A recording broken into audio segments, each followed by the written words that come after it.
Mike Moore Media.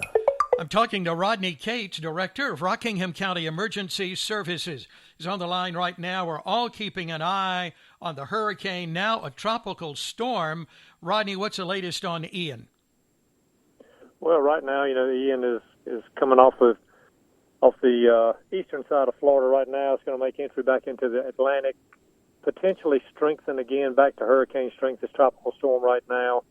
It'll then make a northwest turn, come back in somewhere around Charleston, South Carolina, maybe Savannah, Georgia, somewhere in that neighborhood. It'll come across there. We're looking at entering North Carolina, somewhere around the Charlotte area, maybe just west of Charlotte, and continuing on a northwest path that'll bring it up through the edge of the mountains, Boone, Blowing Rock up that way. So the speed of the storm is actually increasing, which is good.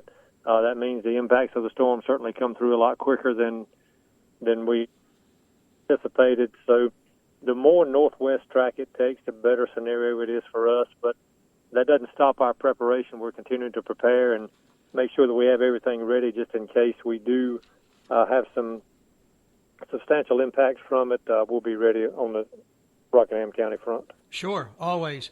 Let's talk about that preparation. That started a couple of days ago. So what do you do to prepare for something like this? Actually, yes. For us, it started Tuesday morning. We have a weekly staff meeting. We met Tuesday morning. That was the focus of our meeting Tuesday morning, was preparing our equipment. We have lots of generators. We have all-terrain vehicles. We have large generators that can run corporations or hospitals, and we have small ones that can run, a battery pack if we need to. So we make sure all of that stuff is ready and fueled, and we make sure our UTVs are ready. We also make sure that our personnel are ready. We go ahead and we start preparing to upstaff on the 911 center side. We also upstaff on the EMS side to make sure that we have every resource available to answer 911 calls and to respond to those 911 calls. So that's been going on this week. North Carolina Emergency Management, for the last 2 days, they have a briefing at 9:30 in the morning. We participate in those briefings. We are in what's called the Central Branch of North Carolina Emergency Management. So they do a roll call by county, and they ask every county what needs they may have or what their preparations are, so we can hear what our neighbors are doing. And that doesn't tailor what we do, but our neighbors such as Caswell County, Guilford County, Stokes County, we look at what they're doing and we make sure that we're all in line, because if we all are impacted by this storm, we all may have to rely on each other. So we make sure that all of those efforts with our partners are in line and with the state, and it's an ongoing event throughout the week for sure. Yeah, everybody on the same page. The state emergency response team is activated as of today. Is that correct? That is correct, yes, sir. And the State Emergency Operations Center will activate tomorrow morning. They're on a very limited activation right now. They'll activate tomorrow morning on a 24/7 basis throughout the duration of the storm.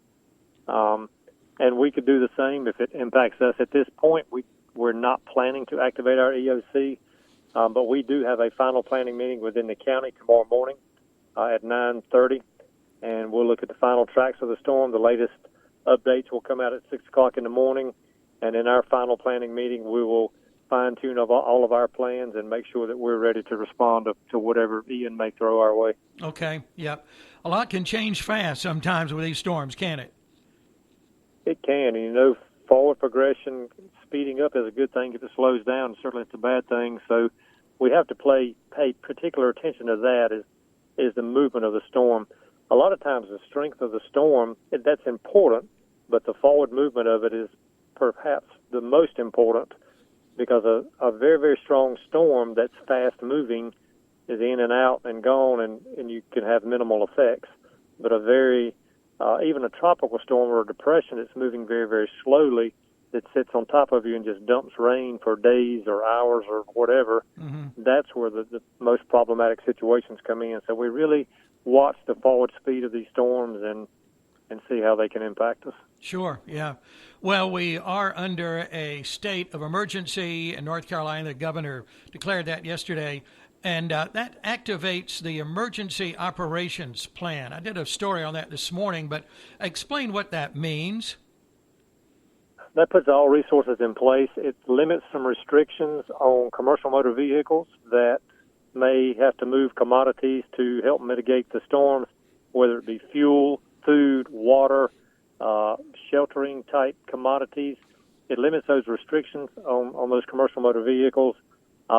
It places all of the emergency response team on an immediate activation list. So it really just puts everything into place and limits restrictions that may be in place in a non-storm event, so that commodities, personnel, anything needed to mitigate these storms can be moved throughout the state of North Carolina. Mm-hmm. Okay. Well, I know you've given us an update on the track and things here in our area and in the state. What about rainfall and heavy winds and all of that? Do we have an idea where we're going in that area? They're saying now, and again, a lot of this can change overnight, but rainfall, we're looking at the 3 to 5 inch rate in our area throughout the duration of the storm. Winds, they're saying 25, 35 mile per hour, which it's dry, so the rain is not, certainly that's a lot of rain, but it's not, we're not getting 3 to 5 inches of rain on top of an already saturated soil. So that helps the winds not be as problematic as they typically could be. So overall, again, we're still planning, and we're planning for the worst, but it is not shaping up to be a worst-case scenario at this time. Okay, well, that is good news indeed. What can we do as a resident of Rockingham County? What should we be doing now? Certainly making your own personal preparations, a 72-hour kit. Should you lose power, have those flashlights, have cash on hand. Because keep in mind, if we lose power, those teller machines are not going to have power. Some of the stores or whatever people may have to go into may not be able to process debit cards or credit cards, so you may have to be a cash transaction. Know where your medications are. If you have daily medications, fill those prescriptions and make sure that you have enough to get through a weekend if you didn't have that. Monitor your local news source. They're providing some very good updates. We will begin to push out updates tomorrow through our public information officer on exactly what the county's doing, what we're looking at. So, and the other big thing is to heed the warnings that are put out. If we do have flooding and there are barricades that are blocking roads, those barricades are there for a reason, and that reason is not to drive around them or to get out and move them. If people get out and move those barricades and put others in danger, they could actually cause the loss of life for somebody. If barricades are moved or people drive around barricades or put themselves in these dangerous situations, that's when our first responders have to put themselves in danger to go rescue these people or recover them. Or certainly we don't want to do a recovery, but you could if the situation got bad enough. So we ask that people listen to the warnings and heed the warnings that are put out. They're put out by people with an expertise in these fields, and they're put out for a good reason. We ask that people abide by the warnings that they hear. Okay. Well, I know you're extremely busy. Thank you, Rodney, for taking time to speak with us, giving us an update, and we'll talk again as needed. All right, Mike. Take care. You too, sir. Bye. That's Rodney Cates. He is Director of Rockingham County Emergency Services, 911. All of that falls under his leadership. I do want to give you some websites, and Rodney has mentioned some of these on our monthly podcast, but in case you have missed that, as you prepare for the storm, readync.gov is an excellent tool. Lots of good resources there. readync.gov, knowyourzonenc.gov. That's primarily for folks in an evacuation situation, maybe along the East Coast. knowyourzone.nc.gov. Then we have drivenc.gov. That's really for all of us.